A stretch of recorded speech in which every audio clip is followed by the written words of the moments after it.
कैसे हैं सब लोग? कर्मचारी राज्य बीमा निगम से कुछ वैकेंसी आई हैं, उसके बारे में बात करेंगे।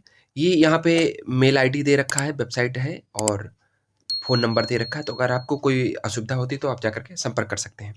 जो वैकेंसी है कर्मचारी राज्य बीमा निगम से ये सोशल सिक्योरिटी ऑफिसर के लिए वैकेंसी है और इसके लिए जो नंबर ऑफ वैकेंसी हैं 93 वैकेंसी हैं, कैटेगरी वाइज़ डिवाइडेड है, तो आप लोग उसको देख सकते हैं कैटेगरी वाइज़।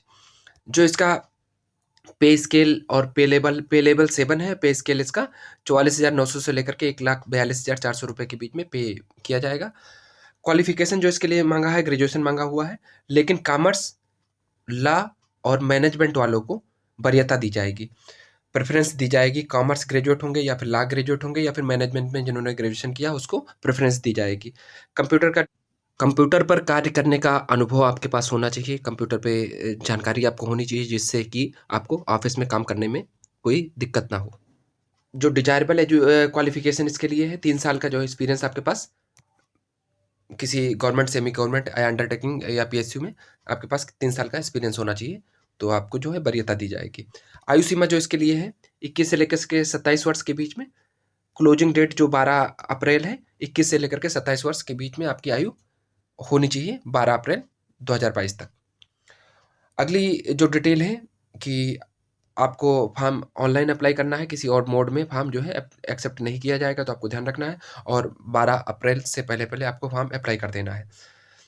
एक आपको उसके बाद में एक जो फॉर्म भरेंगे, आप अप्लाई करेंगे, उसमें एक हैंड रिटन डिक्लेरेशन देना होगा, तो एज़ इट इज़ आपको जो लिखा हुआ है, यहाँ पे आई के बाद में अपना नाम उतारेंगे और उसके बाद में एज़ इट इज़ उतार कर के और स्कैन करके अटैच कर देंगे।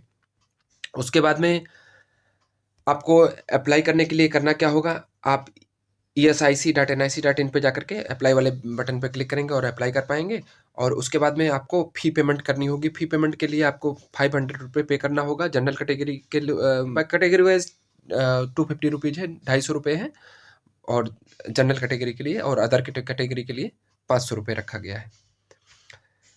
अगली जो डिटेल आपको बताने की है, आपको एक सेंटर चूज़ करना होगा, उसी सेंटर पे आपका एग्ज़ाम होगा और उसके बाद में जो प्रीलिम्स का एग्ज़ाम होगा आपका, उसमें 100 क्वेश्चन पूछे जाएँगे और 100 नंबर के लिए होगा और होगा एक क्वालीफाइंग नेचर का होगा और प्री में 10 गुना बच्चे क्वालीफाई कराए जाएँगे। जितनी वैकेंसी है, उसकी वैकेंसी के 10 गुना बच्चे क्वालीफाई कराए जाएँगे, तो आपको ये ध्यान रखना है कि उस हिसाब से मेंस का पेपर जो है स्कोरिंग होगा और उसी से हिसाब से मेरिट बनेगी और उसी पे आधार पे आपको जॉइनिंग दिलाई जाएगी।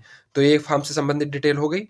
जिनको कोई असुविधा हो रही है तो संबंधित मेल पे या फिर फ़ोन नंबर पे जाकर के बात कर सकते हैं। आप लोगों को अप्लाई करने के लिए 12 मार्च से लेकर के 12 अप्रैल के बीच में अप्लाई कर सकते हैं और ये है वो प्रोफ़ार्मा जिसके आधार पे आप जाति प्रमाण पत्र, आय प्रमाण पत्र या निवास प्रमाण पत्र बनवाएँगे और बाकी एनओसी सर्टिफ़िकेट जो लोग पहले से जॉब में होंगे उनको एनओसी सर्टिफ़िकेट भी सबमिट करना होता है, तो आप लोग ये ध्यान रखिएगा। ये सारे सर्टिफ़िकेट बनवा कर के आपको संबंधित तिथि से पहले बनवा कर के और जो है अटैच करने होते हैं, तो आपको ये ध्यान रखना है। इसी प्रोफ़ार्मा के आधार पे आप सर्टिफ़िकेट बनवाएँगे और बाकी इसको बहुत केयरफुली पढ़िएगा। अगर कोई असुविधा हो रही है तो मुझसे भी पूछ सकते हैं, अदरवाइज़ आप वहाँ पे भी संपर्क कर सकते हैं जो उसकी वेबसाइट में दिया हुआ है। ये एक छोटी-सी डिटेल थी, बाकी अपना ख़्याल रखें। Thanks for watching.